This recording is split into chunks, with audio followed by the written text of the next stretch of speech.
नमस्कार दोस्तों अगर आपको रॉयल चैलेंजर्स बेंगलुरु और गुजरात टाइटंस के बीच खेला गया आईपीएल का 67वां और सबसे रोमांचक मुकाबला पसंद आया हो तो आप इस वीडियो को एक लाइक जरूर करें। इस वीडियो का लाइक टारगेट 400 लाइक्स का है तो दोस्तों इस वीडियो को आप दिल से लाइक जरूर करें। दोस्तों आईपीएल 2022 के 67वें और सबसे रोमांचक मुकाबले में आईपीएल इतिहास की दो बड़ी टीमें एक दूसरे से भिड़ी। इस बार फॉफ डू प्लेसिस की रॉयल चैलेंजर्स बेंगलुरु के सामने हार्दिक पांड्या की गुजरात टाइटंस की टीम खड़ी थी। आपको बता दें कि इस रोंगटे खड़े कर देने वाले मुकाबले में गुजरात के कप्तान हार्दिक पांड्या ने टॉस जीता और पहले बल्लेबाजी का फैसला लिया और बेंगलुरु की टीम को पहले गेंदबाजी के लिए आमंत्रित किया। उसके बाद रनों की बारिश करने के इरादे से गुजरात के दो दिग्गज ओपनर बल्लेबाज मैदान में उतरे। रिद्धिमान साहा और शुभमन गिल की इस ओपनिंग जोड़ी पर गुजरात की टीम को इस महामुकाबले में एक विस्फोटक ओपनिंग शुरुआत देने की एक बड़ी जिम्मेदारी थी। लेकिन इस बड़े मुकाबले में बेहतरीन फॉर्म में चल रही गुजरात की ओपनिंग जोड़ी बेंगलुरु की गेंदबाजी के आगे नहीं टिक पाई और पारी का तीसरा ओवर डालना जोश हेजलवुड ने शुभमन गिल को ग्लेन मैक्सवेल के हाथों कैच आउट करा दी। आपको बता दें कि शुभमन गिल 4 गेंदों में 1 रन बनाकर आउट हो गए। शुभमन गिल के जल्दी आउट हो जाने के बाद अब गुजरात की टीम की तरफ से मैथ्यू वेड बल्लेबाजी करने मैदान में उतरे। लेकिन इस मुकाबले में मैथ्यू वेड भी ज्यादा देर तक मैदान में नहीं टिक पाए और पारी का छठा ओवर डालने आए ग्लेन मैक्सवेल ने मैथ्यू वेड को एलबीडब्ल्यू आउट कर दी। मैथ्यू वेड 13 गेंदों में 16 रन बनाकर आउट हो गए। एक के बाद एक दो बड़े खिलाड़ियों को खोने के बाद अब गुजरात की टीम पूरी तरह दबाव में थी। बेंगलुरु की गेंदबाजी इस मुकाबले में लाजवाब फॉर्म में दिखाई दे रही थी। अब मैथ्यू वेड के आउट हो जाने के बाद गुजरात के कप्तान हार्दिक पांड्या को बल्लेबाजी करने मैदान में आना पड़ा और फिर यहां से नए बल्लेबाज हार्दिक पांड्या और सेट हो चुके रिद्धिमान साहा ने मिलकर गुजरात की डगमगाई पारी को संभाला और लगातार 2 बड़े खिलाड़ियों के आउट होने की वजह से गुजरात की टीम पर बना दबाव खत्म कर दिया। कप्तान हार्दिक पांड्या के साथ बल्लेबाजी कर रहे रिद्धिमान साहा लाजवाब फॉर्म में दिखाई दे रहे थे। रिद्धिमान साहा और हार्दिक पांड्या की इस जोड़ी ने लगभग पारी के 8वें ओवर तक बल्लेबाजी करी और अपनी टीम को 62 रनों तक पहुंचाया। लेकिन फिर पारी के 9वें ओवर में बेहतरीन बल्लेबाजी कर रहे रिद्धिमान साहा एक खराब रन लेने के चक्कर में आउट हो गए। आपको बता दें कि रिद्धिमान साहा 22 गेंदों में 31 रन बनाकर आउट हो गए। बेहतरीन फॉर्म में चल रहे रिद्धिमान साहा के आउट हो जाने की वजह से अब गुजरात की टीम पूरी तरह दबाव में थी। अब बेंगलुरु की गेंदबाजी गुजरात की बल्लेबाजी पर हावी होती दिखाई दे रही थी।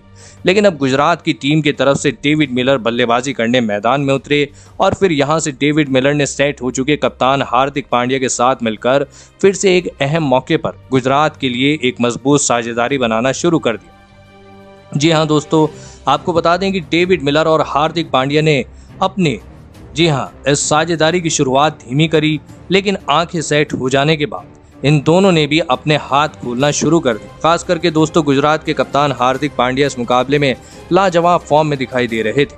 वहीं उनका साथ दे रहे डेविड मिलर विस्फोटक बल्लेबाजी कर रहे थे। डेविड मिलर और हार्दिक पांड्या ने मिलकर लगभग पारी के 16वें ओवर तक बल्लेबाजी करी और अपनी टीम को 123 रनों तक पहुंचाया। लेकिन फिर पारी का 17वां ओवर डालने आए वनिंदु हसरंगा ने सेट हो चुके डेविड मिलर को अपनी ही गेंद पर कैच आउट करा दी। डेविड मिलर 25 गेंदों में 34 रन बनाकर आउट हो गए। आपको बता दें कि डेविड मिलर के आउट हो जाने के बाद तुरंत ही बाद नए बल्लेबाज राहुल तेवतिया को भी जोश हेजलवुड ने दिनेश कार्तिक के हाथों कैच आउट करा के इस मुकाबले में फिर से बेंगलुरु की टीम की वापसी कराई।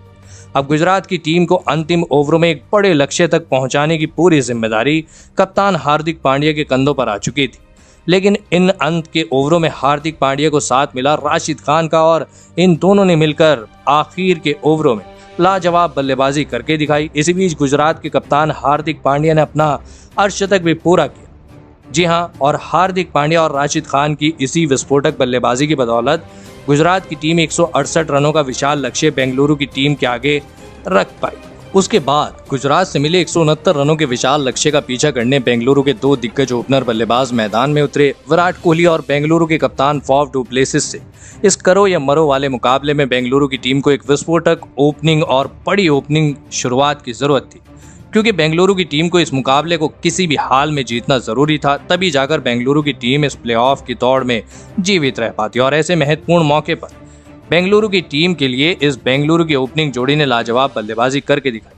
विराट कोहली और फॉफ डू प्लेसिस की इस ओपनिंग जोड़ी ने शुरुआती गेंदों से ही गुजरात के गेंदबाजों के ऊपर दबाव बनाना शुरू कर दिया। खास करके दोस्तों जी हां, आपको बता दें कि कुछ समय से खराब फॉर्म से जूझ रहे बेंगलुरु के और विश्व के सबसे बेहतरीन बल्लेबाज विराट कोहली इस मुकाबले में लाजवाब फॉर्म में दिखाई दिए। वहीं उनके साथी खिलाड़ी और बेंगलुरु के कप्तान फाफ डु प्लेसिस भी मुकाबले में विराट कोहली का साथ बखूबी निभा रहे थे। विराट कोहली और फाफ डु प्लेसिस की इस जोड़ी ने गुजरात के कप्तान हार्दिक पांड्या की परेशानियां बहुत ही ज्यादा बढ़ा दी थी।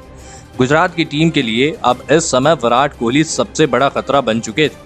विराट कोहली इस मुकाबले में लाजवाब बल्लेबाजी कर रहे थे। विराट कोहली और फाफ डु प्लेसिस की इस जोड़ी ने लगभग पारी के 14वें ओवर तक बल्लेबाजी करी और अपनी टीम को 115 रनों तक पहुंचाया। इसी बीच विराट कोहली ने अपना अर्धशतक भी पूरा कर लिया। अर्धशतक पूरा करने के बाद तो विराट कोहली आक्रामक रवैया अपना चुके थे।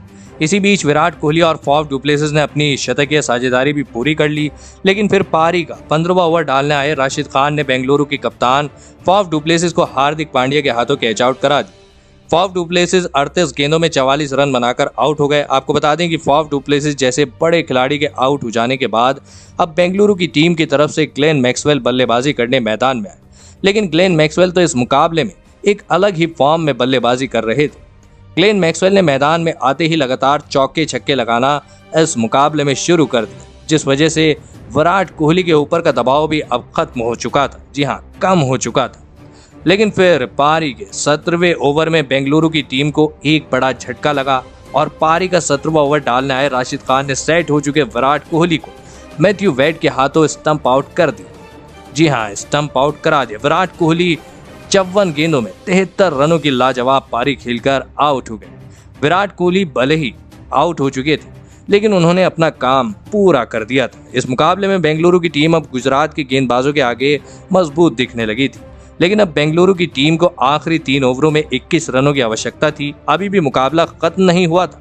गुजरात के गेंदबाजों के पास इस मुकाबले में वापसी करने का अभी भी छोटा ही सही लेकिन एक बढ़िया मौका था।